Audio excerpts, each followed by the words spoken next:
ဒီအပင်လေးကတော့ line ပေါ်မှာနာမည်ကြီးနေတဲ့ဒီအယိုးဆက်ပင်အကျော်ဆက်ပင်လို့လည်းခေါ်တယ်အယိုးဆက်ပင်လို့လည်းခေါ်တယ်ဂျာဖက်ကြီးလို့လည်းခေါ်တာပေါ့နော်တနေရာနဲ့တနေရာဒေတာရှင်အခေါ်တော့ကွဲပြားတယ်ဒီဟာကျတော့ဒီအယိုးတွေပေါ့နော်အကျော်တွေပေါ့နော်အဲ့လိုမျိုးကျိုးတဲ့အခါမှာဆိုရင်ပြန်ပြောင်းမှဆက်တယ်လို့ကြားဖူးတာပေါ့နော်သူ့ရဲ့ဒီအရွက်လေးကိုက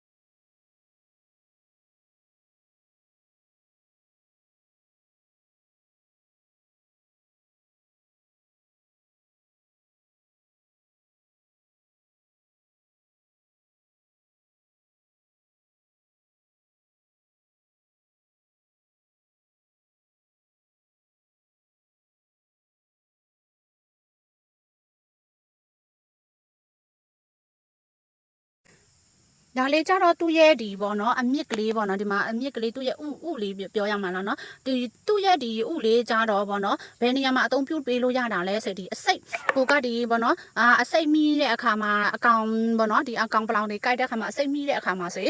ဒီသူ့ရဲ့ပေါ့နော်ဒီအမြင့်ကလေးတွေသူ့ရဲ့ဒီဥလေးကိုတွေးပြောမှ